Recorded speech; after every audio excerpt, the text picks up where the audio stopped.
This is Willis's World, back with another one. This time we are going over the Valkyrie Succession. Uh, this one I somewhat found a rotation, but it's more a filler skill, and after each activation of this skill, activate another skill. But what you'll be starting out with is back, the S back right click to get that beam. And that will be your filler skill. Every time that beam shows up, pop a different skill.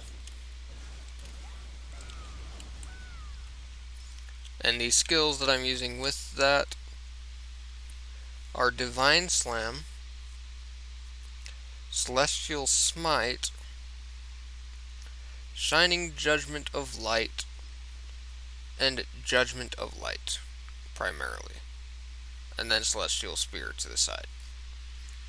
But the reason Celestial Spear is in there is not to actually be used primarily with them. It's just so that if these four are all unavailable, have any cooldown on them by the time I'm done, I have this as a filler skill to go and keep the combo up, and then next time it's guaranteed at least Divine Slam is going to be available. So what that will look like, oh, that was back left, back right, 1, back right, 2, back right, 3, back right, 4.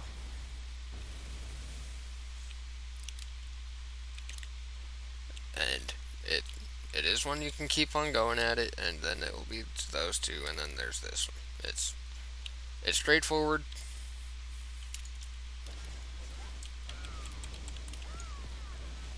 And it actually has quite a bit of cleave.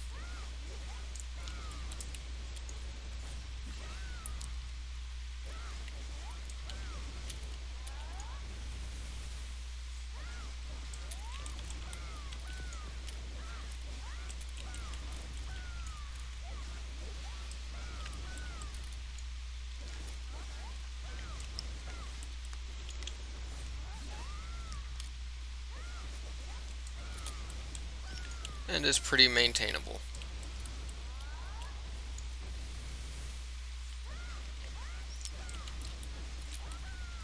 As for what these skills all entail,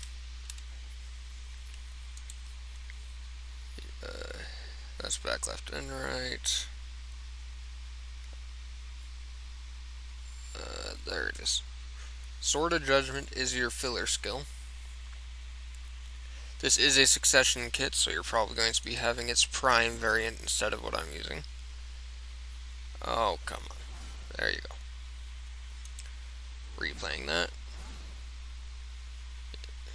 Yeah, you'll probably be having it that style. But as long as you have the ultimate, that adds an extra hit to it.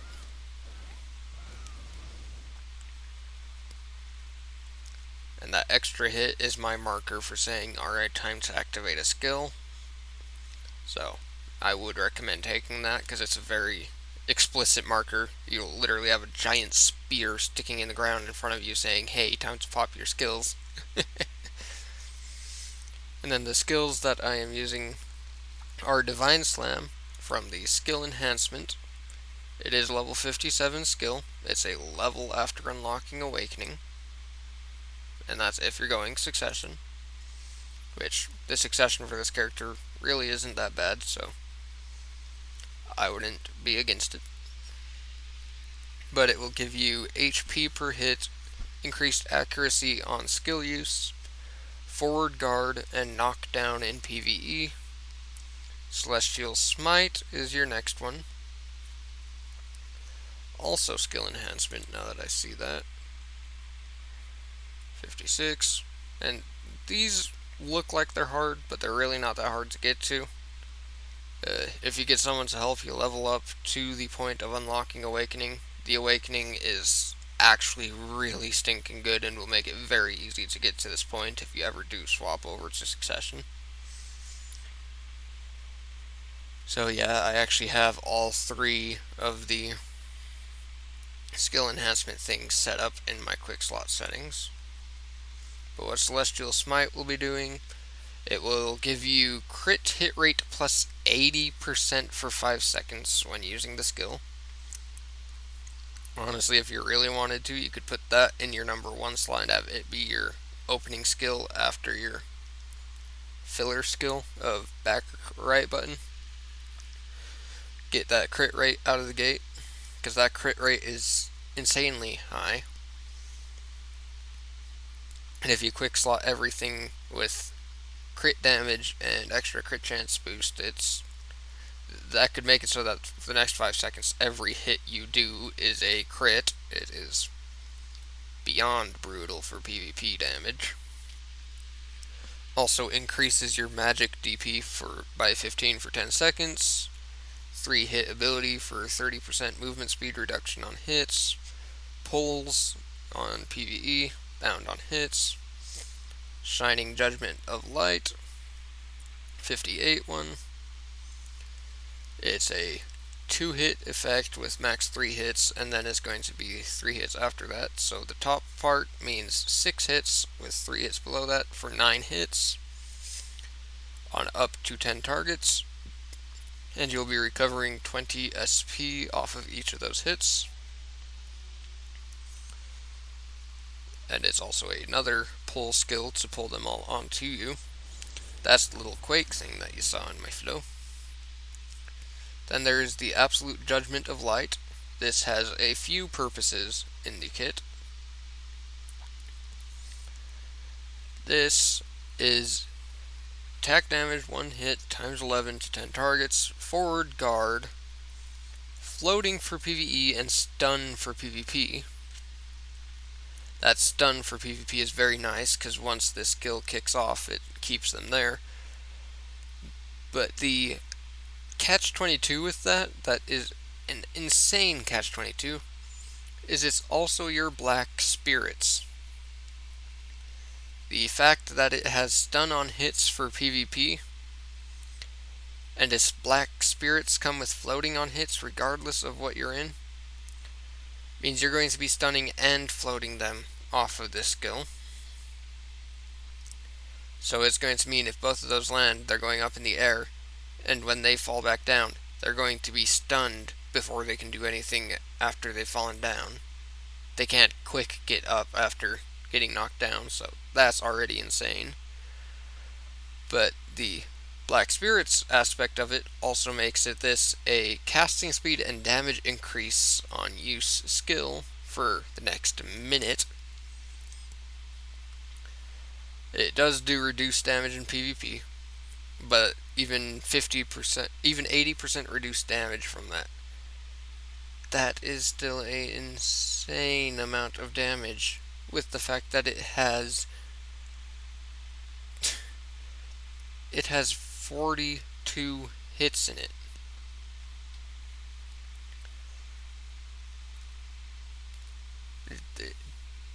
I just can't get over the fact that it's 42 hits with stun and floating on hits. And it's not a short duration. It lasts for a good minute. This skill, when it's in its Black Spirits variant, has the potential to wipe out all enemies in front of you in PvP. It's an insane skill.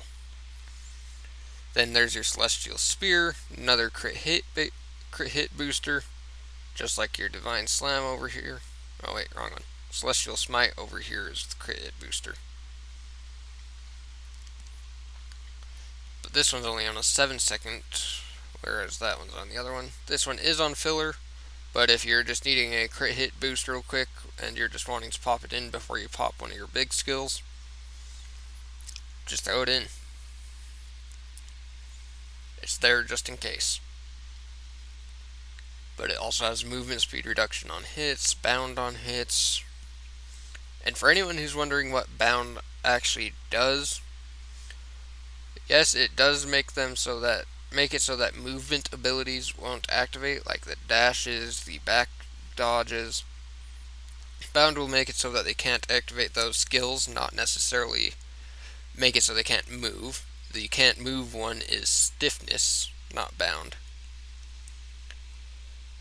But the bound part of it does mean that if you pop that and then you go into this, anyone who's immune to the stun and stuff, that would usually be able to get out of the effects of that skill.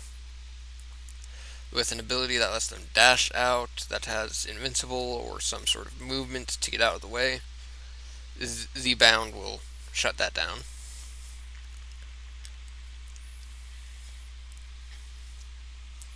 But yeah.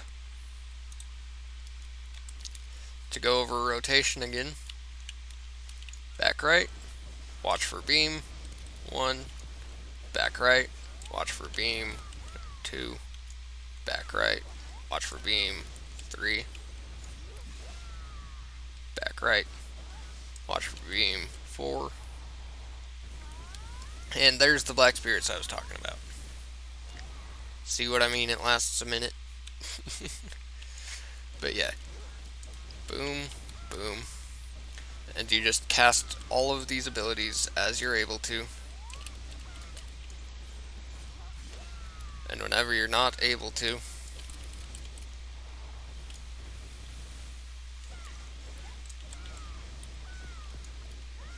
it's as simple as just go in, put 1 into your 5, and by the next rotation, you've got another one available.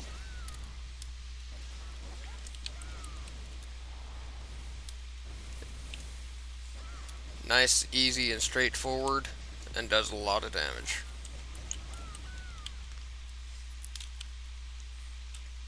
Now the only sustain that is in there is the Divine Slam on its own.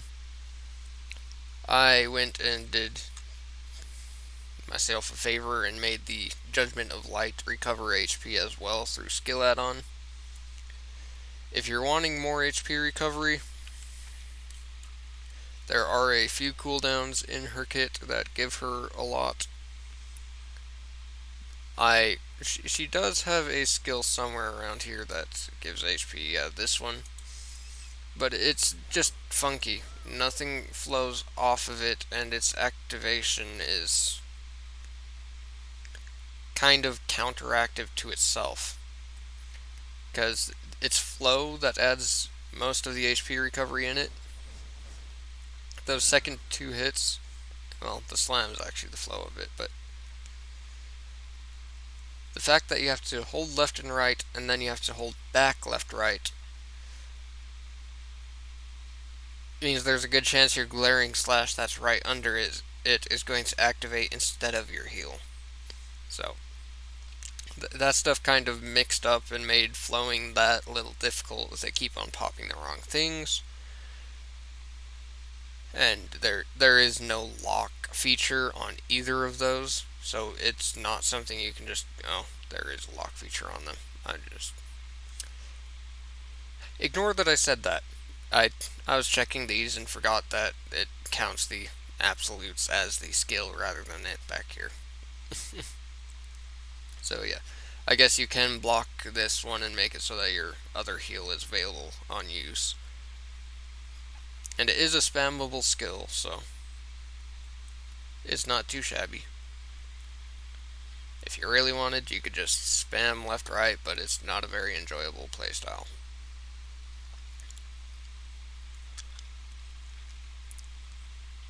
It's a survivable one, but it's not a very enjoyable one.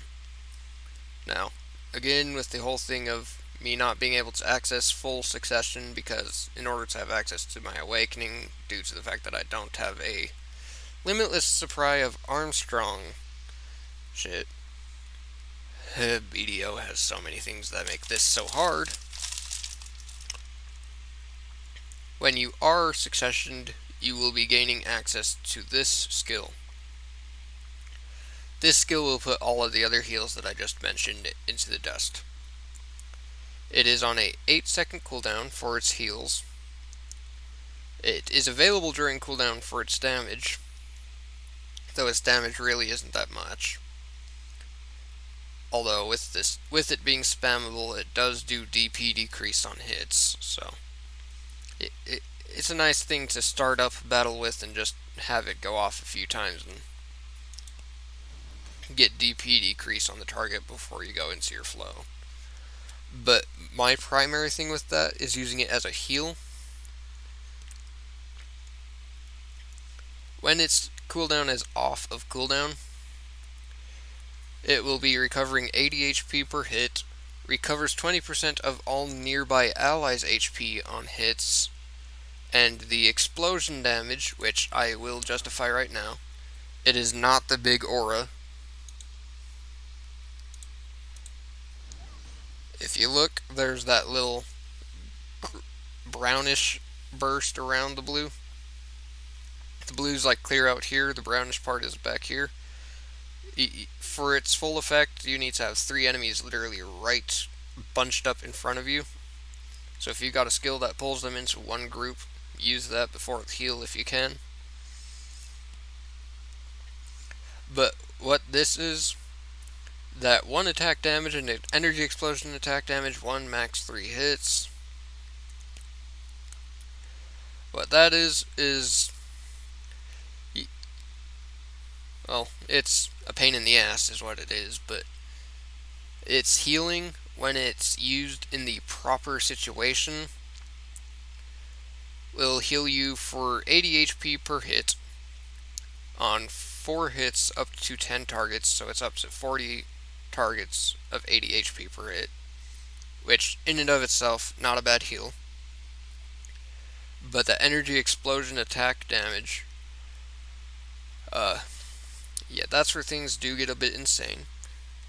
Now, it will only allow the effect to activate 3 times, which I found out after extensive testing, but it does activate multiple times for the health on hit stuff. I don't know if that's a bug or something, but what this will be doing is if there are 3 targets immediately in front of you, you will be refilling 60% of your health and 60% of all nearby allies' health, regardless of what that health pool is.